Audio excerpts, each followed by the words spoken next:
Welcome to A Pearl in Every Cowslip's Ear. This series was recorded here in our classroom with actual students. You just get to listen in. We are using Christian Light Education's curriculum. This is Language Arts 4, Book 1.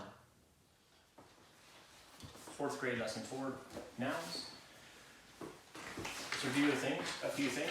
What do we call a group of words that express a complete thought? Sentence. Good. What do we call a group of words that does not express a complete thought? Fragment. A fragment. What are we doing when we're speaking, listening, writing, or reading? We are communicating. Good. What are some words that we should capitalize? Some capitalization rules. Names. Names. Good. Pets. Pets, proper nouns. Names for God, the first word in every sentence, the days of the week, the months, The books of the Bible. books of the Bible, seasons of the year. Avenues. Wait, Or like. not seasons of the year. Not seasons of the year. Road names and things like that, though. Okay, what should you do when someone is giving instructions? Who should you watch? Watch the speaker. The speaker. Good. Watch the speaker and make sure you're listening carefully. Where will you find an index? In the back of your book. In the back of the book. What is the difference between an index and a glossary? The index just shows the page numbers, but the glossary explains, it gives a definition. Excellent. The index says the page numbers where you'll find the word. The glossary goes on to actually give the definition. Let's review a little bit as well with capitalization by saying what letters in these sentences should be capitalized. Trish and I toured the Creation Museum in May. What should be capitalized? Trish, I, Creation Museum, May. Good. And what should be capitalized here? On Tuesday, Jackie. Tuesday, Jackie. Psalm. Excellent. On Tuesday, Jackie memorized Psalm 1. Okay, that's good review. Now we will jump into the new lesson and we're going to talk about one of the 8 parts of speech, nouns. Nouns and verbs are the main words in your sentence.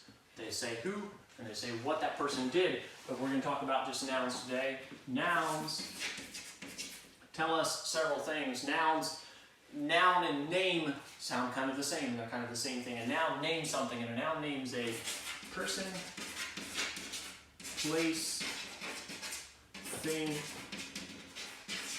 or an idea. A noun names a person, place, thing, or idea. Can you think of a noun that would name a person? Mr. Kyle.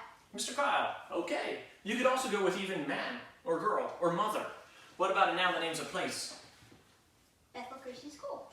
Bethel Christian School, or even town, village. Those are naming places. What about a thing?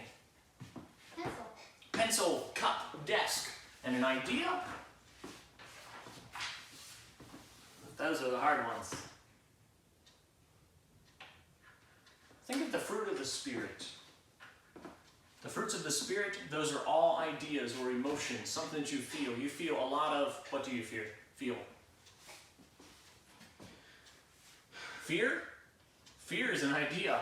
Excitement. Excitement, good. Fear, excitement, joy, loneliness, happiness, love, joy, peace, gentleness, goodness, faith, meekness, temperance, long-suffering. I don't think it got all of them.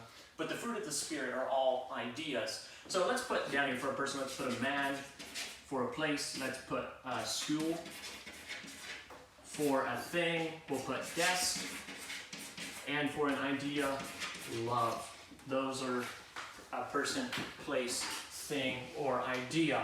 Okay, this is just the very bare bones. This is just a very basic part of what a noun is. We're not talking about any proper nouns. We're not talking about common nouns or any other parts. Just the nouns, the simple nouns. Now, one little thing that may help you find nouns in a subject, in a sentence, is look for what can be called noun markers, the articles. 3 little words, a, and the. If you see a, an, or the next word is almost always a noun.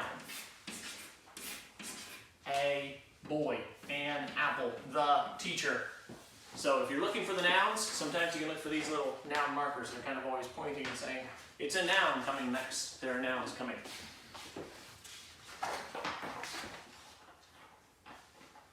Okay, another thing to talk about from this lesson, moving on from nouns, and that is these two words that we have for time. Before lunch, we say it is AM, and after lunch, we say it is PM. And AM runs right up until 11:59, correct? And then I believe 12 is considered PM, 12 o'clock past lunch. Or mixing two different words, it's not going to work. It actually stands for post-meridium. So, not meridium, meridium. Yeah, meridium. Post-meridium or anta meridium. Anta means before. If you go into a church, sometimes they'll have an anta room. What's called the anta room, and the ante room is the kind of the first little room that you come into. Our church has it. That little back room is the anta room. It comes first. So, anta meridium. And the anta meridium is kind of like meridian, but it stands for the idea of when the sun is straight up in the sky. So before the sun is straight up in the sky is anta meridium, before lunch, and then PM. The difficult thing to remember is that 12 o'clock a.m. When is 12 o'clock a.m.? In the middle of the night. In the middle of the night. Excellent. 12 o'clock a.m. is midnight. 12 o'clock p.m. is the time that it's going to be in about